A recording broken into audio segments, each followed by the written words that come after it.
നിങ്ങളുടെ favourite shows ഇനി ഒരിക്കലും മിസ്സാവില്ല. ഇപ്പോൾ C5 കാണും നിങ്ങളുടെ ഫേവറേറ്റ് ഷോസ് തികച്ചും സൗജന്യമായി.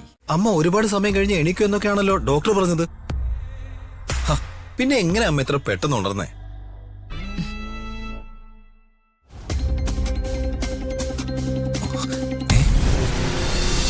മോതിരം മാറ്റം വരെ എത്തിയ ചടങ്ങ് മുടങ്ങിപ്പോയെന്ന് കരുതി മോള് വിഷമിക്കൊന്നും വേണ്ട. എല്ലാത്തിനും അതിൻ്റെതായ സമയമുണ്ട്. നടക്കേണ്ടത് നടക്കേണ്ട സമയത്ത് നടക്കും. അതെ, സംഭവിച്ചതൊക്കെ നല്ലതിനാണെന്ന് മാത്രം ചിന്തിച്ച് സമാധാനായിട്ടിരിക്കെ.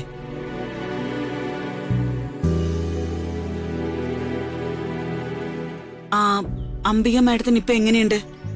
അമ്മായിക്ക് ഡോക്ടർ ടാബ്ലറ്റ് കൊടുത്തു. വലിയ കുഴപ്പമൊന്നും ഉണ്ടെന്ന് എനിക്ക് തോന്നുന്നില്ല. ഇനി അമ്മായിക്ക് എന്തെങ്കിലും പ്രശ്നം ഉണ്ടെങ്കിൽ അത് നിങ്ങളോട് അവര് ചെയ്തതിന്റെ ശിക്ഷയായിരിക്കും.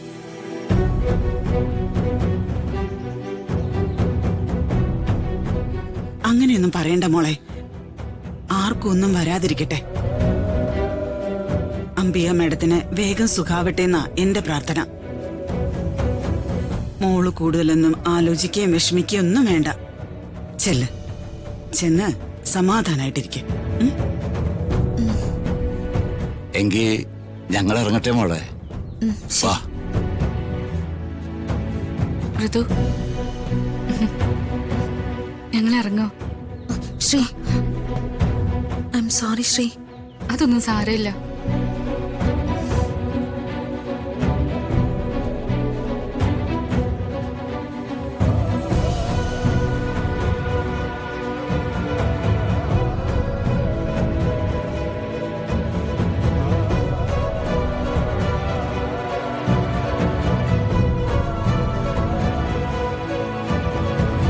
മാഡം,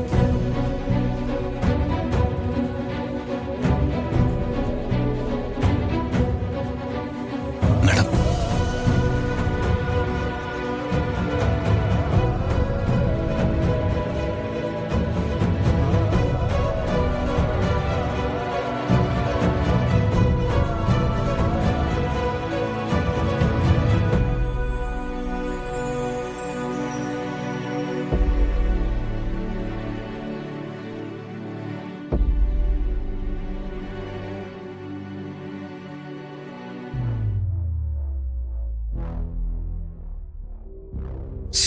എന്തൊക്കെയാണ് ഈ നടക്കുന്നത്?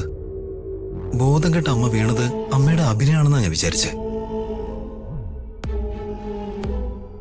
ഡോക്ടറാണെങ്കിൽ ഹാർട്ട് അറ്റാക്ക് എന്നും പറഞ്ഞ് മരുന്നും കൊടുത്തിട്ട് പോയി. അമ്മേനെ എപ്പോ എഴുന്നേക്കും? ശരിക്കും അമ്മയ്ക്ക് ഇനി ഹാർട്ട് അറ്റാക്ക് വന്നോ?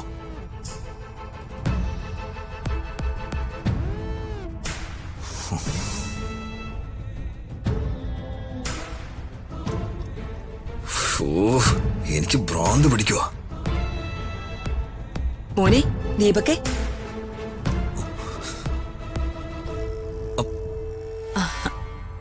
അമ്മ അമ്മ ഉണർന്നോ? ഉണർന്നു.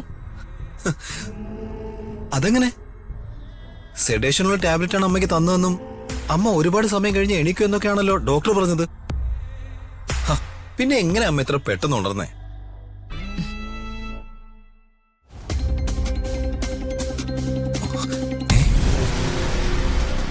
അപ്പോ അമ്മ ഡോക്ടർ എന്ന ടാബ്ലറ്റ് കഴിച്ചില്ലേ? ഇല്ല. പിന്നെ അമ്മയ്ക്ക് ഹാർട്ട് ബീറ്റിൽ വേരിയേഷൻ ഉണ്ട്, BP കൂടുതലാണെന്നൊക്കെ ഡോക്ടർ പറഞ്ഞതോ? അമ്മ തമാശ കാണിക്കാതെ ഈ ടാബ്ലറ്റ് കഴിച്ച് റെസ്റ്റ് എടുക്കാമേ. മോനെ ദീപക്കെ, ആര് വിളിച്ചിട്ടാ ഡോക്ടർ വന്നത്? അമ്മാവനല്ലേ ഡോക്ടറിനെ വിളിച്ചത്? അതോ ശേഖരൻ അമ്മാവനോ?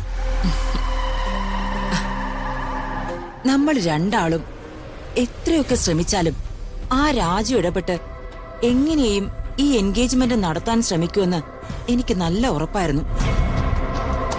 അതുകൊണ്ട് ഞാൻ ഇറക്കിയ അവസാന അടവായിരുന്നു നെഞ്ചുവേദന. ഡോക്ടറെ, നമ്മുടെ ആളാ. എടാ, ഹാർട്ട് അറ്റാക്ക് വന്ന ആളെ എത്രയും വേഗം ആശുപത്രിയിൽ എത്തിക്കാതെ ടാബ്ലറ്റും തന്ന് സമാധാനിപ്പിച്ചിട്ട് ഏതെങ്കിലും ഡോക്ടർ പോവോ മോനെ?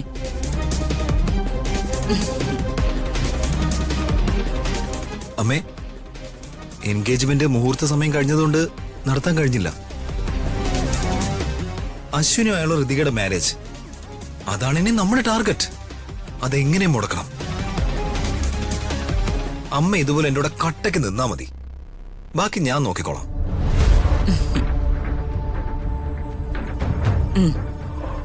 അമ്മയുണ്ടടാ നിന്റെ കൂടെ, നീ ധൈര്യമായിട്ടിരിക്കെ.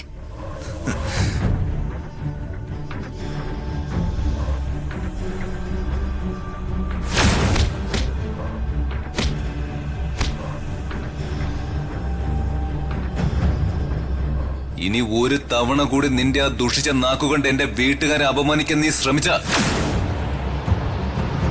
അമ്മേ, അവനാ രാജു. ഞാൻ വിചാരിച്ചതിനേക്കാൾ വലിയ താപ്പാനാണ് അവൻ. എൻഗേജ്മെന്റ് റിങ് ഞാനെടുത്ത് അവന്റെ അനിയത്തിന്റെ ബാഗിൽ വെച്ചതാ.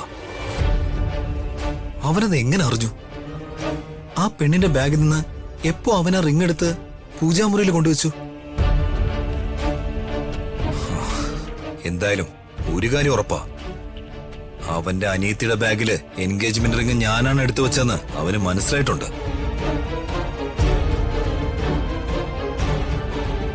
ഈ അംബിക മനസ്സിൽ വെറുതെ വിചാരിച്ച കാര്യങ്ങൾ പോലും നിമിഷ നേരം കൊണ്ട് സാധിച്ചെടുത്തിട്ടുണ്ട്.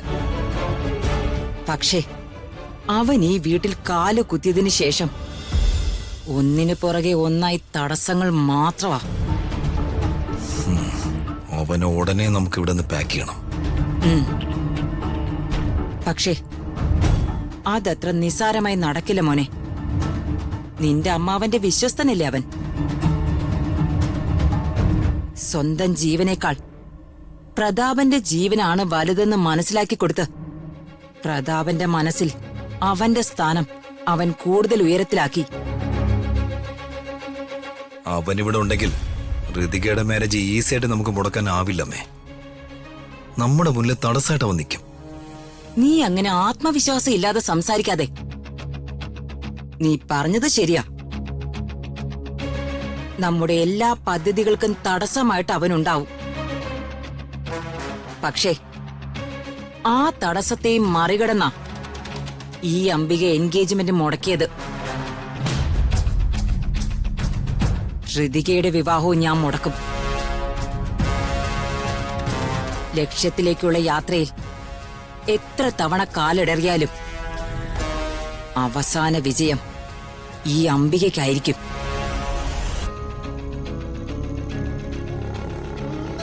രാജുവിനെ പോലൊരു 1000 പേര് മുന്നിൽ വന്ന് നിന്നാലും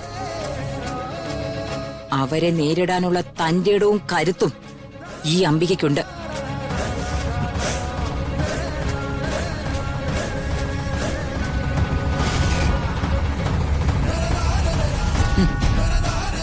അതാണ് ഈ അംബികയുടെ കോൺഫിഡൻസ്.